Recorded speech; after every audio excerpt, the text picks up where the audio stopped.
Hey, I'm Tricia Taylor. And I'm Jim Harrington. And we wanted to spend a few minutes talking about emotional maturity and how that makes a difference in the organizations we're part of and the places where we lead. So we're part of organizations that function well or not so well, depending. That have purpose and intention and design. Right. Something we're all working toward. Exactly. And sometimes it's a little hard to figure out how am I supposed to show up in this place in a way that's going to be productive and effective and help me get to where I want to go, where we want to go. Right. And what we're calling that is emotional maturity. Right. That if we can all, as part of a system, grow our emotional maturity, we all end up better off. Or one of the things that I say sometimes is look at the results you're getting in your organization, and there's a correlation between the collective emotional maturity of the participants in the group. Yeah, we'd like to think, there's just some quick fix we haven't found yet. Some technique that we have, or some quick fix. Exactly. But if a quick fix would fix it, we would have fixed it by now. Right. And so we're assuming that there's also this element of what each of our capacity for emotional maturity is. So let's define that. Yeah. So we've got three definitions that we want to share with you. One of them is the ability to act according to our guiding principles, even when there is pressure inside me or outside in the system, when there's pressure to do otherwise. Yeah, and that sounds pretty much like a no-brainer, right? I of course, I wake up every day thinking I want to live today according to my guiding principles. But the truth is, I get into stressful situations and I don't do that. And we all have stories where we say, I can't believe I did that, or I can't believe I said that. Well, it's because you live by your guiding principles every place that you can, and then the relationship pressure inside you or outside of you gets so great that you have a tipping point, and at that point, then you give up your guiding principles and you do something else. Yeah. So the second definition of emotional maturity is the ability to define ourselves and to allow other people to define themselves. Yeah, it's the second part of that I don't like so much. That was the first part that I have trouble with. So here's what we mean by that. When we say define ourselves, what we're saying is that we can clearly and courageously, with our words and our actions, say who we are, what we think, what we want, what we will or won't do. And that's what it means to define ourselves. Right.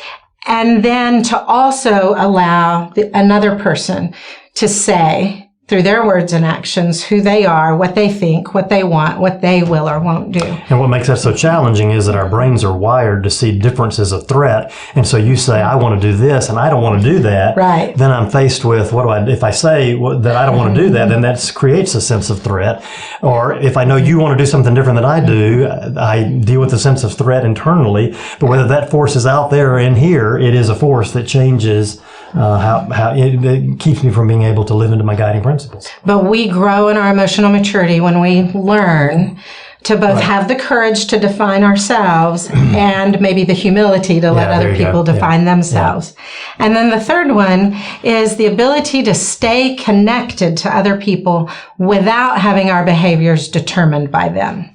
So have you ever heard anybody say, I know better than to say this because I wouldn't get away with it, but when we say, he makes me so mad.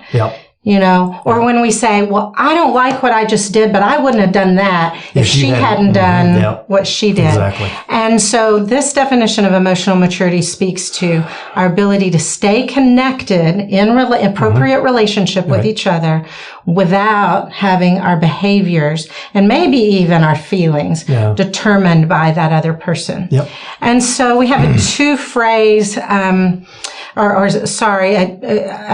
phrase that I think has two components. Thanks. That help us to describe what this looks like when we are operating in a really emotionally mature place, and that is that we can be at the same time both defined and connected. And so let's kind of tease that out a little bit. So a high level of emotional maturity is I can be defined. I can say what I think, what I want, what I'm going to do, and I can stay connected. I can listen to you. I can tolerate the differences of opinions. I can continue to be open to the differences and see what there is for me to learn. That's a high level of emotional maturity. A low level of emotional maturity might be that I can be defined, but I can't be connected. So I can tell you what I think and what I want, and I want you to do what I want you to do. But I have a hard time staying connected to you. It's an equally low level of emotional maturity to be connected, but not be able to be defined. Sometimes we call that a people pleaser, where I'll just do whatever you want and will never say what I think or what I want. And whether you're defined and not connected or connected and not defined, both of those are low levels of emotional maturity. And so when we talk about growing our emotional maturity, for some of us, we have to learn to define ourselves. We have to have more courage. For some of us, we have to, for some of us, we have to learn to be, to define ourselves, and that requires more courage. For some of us, we need to learn to be connected, and that requires courage as well. And so you can begin to ask the question, am I more likely to define myself? Or am I more likely to be connected? And then that gives you kind of a playing field of where's the work for me to do. Yeah, so just imagine what an organization would look like, where everyone in the organization was able to kind of find the place where they stand and be able to stand there with a certain amount of confidence and contribute what they have to contribute. Right. And at the same time, everyone could stay connected in appropriate ways, even when that gets difficult. Yep. I'm currently reading a book called I Think You're Wrong, But I'm Listening, that I think kind of captures some of that. Yeah. So all of us want to be emotionally mature. Sure. Nobody wakes up and says, I'm emotionally immature and I think I'll stay this way. Right. So why don't we show up in these more emotionally mature ways? Yeah, well, the simple and really complex answer to that question is because of anxiety. We're emotionally hardwired together. That's kind of a rule of in living systems and the conversation about emotional maturity. And so when Tricia does something, it has impact on me, and because our brains are wired to see differences as threat, she does something that I see there's a difference, and I begin to feel anxious. It helps me in this conversation to distinguish acute anxiety from chronic anxiety. So acute anxiety, the way I define that is acute anxiety is when there's a real threat to my life, to my body. So, somebody might die, somebody might get severely hurt, and when the crisis is dealt with, then the threat goes away and things are returned to something more normal. So a kid falls into a pool who can't swim. I don't look at Tricia and say, "Have you ever had that happen? What did you do?" What you do is your brain bypasses your prefrontal cortex and you instantly jump in the pool and get the kid out. You don't have a conversation and make a decision. Yeah, you might jump into the pool with your phone in your pocket and your expensive watch on your wrist. And around acute anxiety, that's the way we are designed as human beings, to not have to do that kind of reflective thing around a crisis. The second kind of anxiety is what we would call chronic anxiety, and it's exactly like acute anxiety in this way. You bypass your prefrontal cortex and you just react. It's different from acute anxiety in that in acute anxiety, there's a real threat. In chronic anxiety, it feels like a threat. Man, your body does, you sweat, your stomach rolls, your chest burns, your shoulders tighten. All of the things happen that happen in acute anxiety, except in chronic anxiety, there's no real threat. Or there's no real threat to the core of my well-being, right? Exactly. To my existence. Right. Not the kind of threat that my brain is designed to use fight or flight or freeze to handle. And so I got present to that just a few months ago when Craig and I went on vacation in Virginia, and we were at some condos in the mountains in the Shenandoah, near the Shenandoah Valley, and in this condo, the decorating motif was bears. Mm-hmm. And all over this condo complex, there were signs that said, don't leave food out because bears, don't hike alone because bears. And there were pictures of, those highway signs, pictures of bears.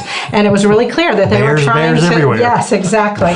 And so Craig and I were hiking one day, and we hiked up to this waterfall. It was really great. We were hiking back down. And as we were coming back down to the main trail, the biggest, blackest, furriest dog came crashing through the brush. And my reaction was as if that was a bear. My brain was saying, not a bear, not a bear. That is not a bear. And you were also thinking, okay. I just got to outrun Craig. Yeah, exactly. And so on the one hand, I know that this dog is not a threat to my life. Yeah. On the other hand, I am frozen. I cannot move. I'm making weird little noises in the back of my throat. I am terrified. And the reason I think that's important is because most of the threats that we face in our organization are neither threats to our life or to our safety. Right. They're threats to our ego. They're threats to our sense of maybe financial security. They might be threats to our desire to want to be liked or approved of. They're those kinds of relational and emotional threats. Right.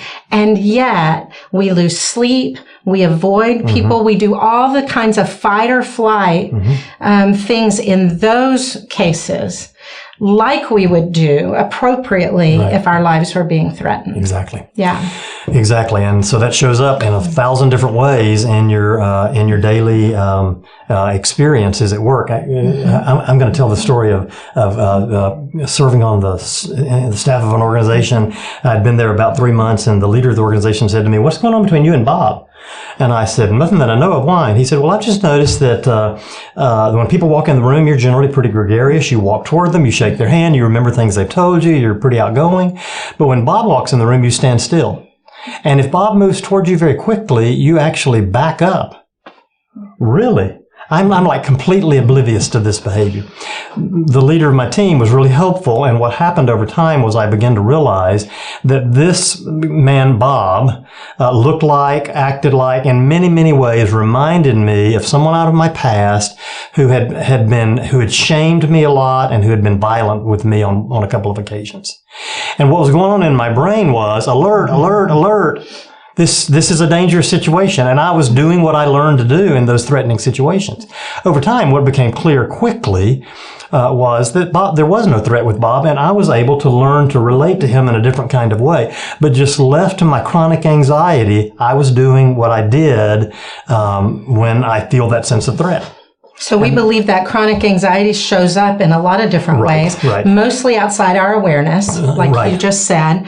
But if you can just memorize this list and learn to see it when it happens in yourself and in your team, there are 4 reactions, we think, to chronic anxiety. Universally. The first 2 are essentially fight or flight. Right. It's conflict or it's distance. And both those things happen on a continuum. Conflict can look like literally people are yelling and, accusing and being aggressive with each other. But conflict can also just look like being very persuasive, trying to change your mind. And I might even do that really nicely. But conflict is present when there's going to be a winner or a loser, no matter how nice we might be about it. Distance also occurs on a continuum. It does. So it might be that something happens and I begin to feel anxious, and just internally I shut down. And that's on the mild end of the continuum. I'm from the deep south, and I might smile at you and keep being nice, but internally you're gone. I'm gone. You don't have any access to me. From that end of the continuum to on the far end of the continuum, I cut off the relationship. I may move away from you in the room. I may start avoiding you at work. I may do everything I can to not ever have to interact with you, and I may move out of the company. And the thing that you want to notice about this is that conflict is almost always very noticeable.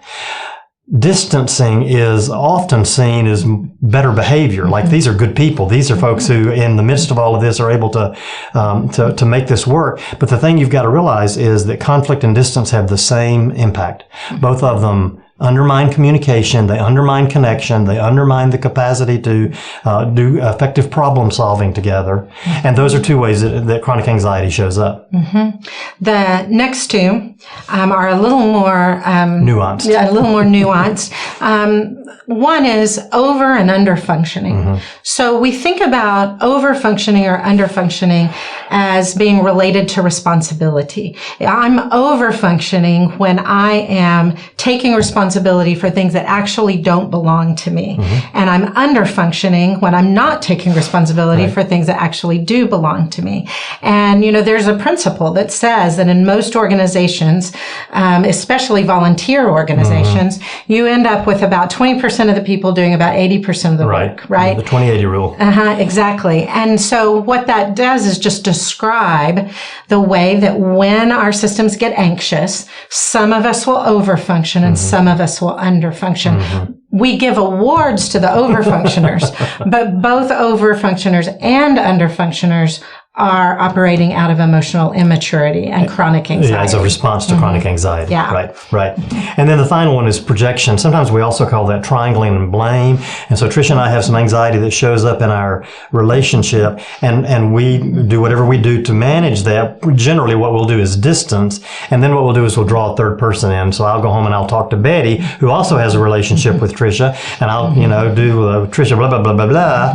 And by doing that, I've kind of offloaded some of the anxiety. I feel better having talked about it, but now Betty's taken on the anxiety because she's Tricia's friend and she's my wife, and she's wondering, what am I going to do about this relationship between these people and that kind of triangle?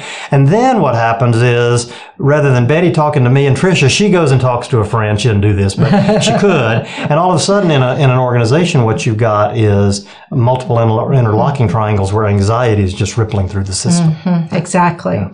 And so, what we want you to get about this is that, first of all, when we do these things, it is not because we are bad. Right. That's really important. And when other people do these things, it is not because they are bad. Our brains are wired this way. Yes. We're just being human. Yes, exactly. And so the way we like to say that is that anxious people do what anxious people do. And the work then is, when anxious people do what anxious people do, what I've got to do is I've got to learn to notice conflict, distance, over, under function, or projection. I've got to notice it in myself. But it also helps me when Tricia has distance or when Betty is distance. When you've done conflict, rather than making you a bad person, I'm able to say, there's some chronic anxiety that's at work here. And that shifts my capacity to work on this.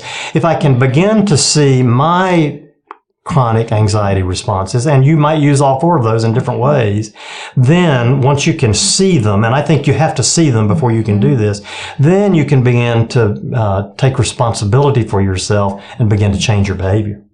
And that's, I think, the goal that we're after.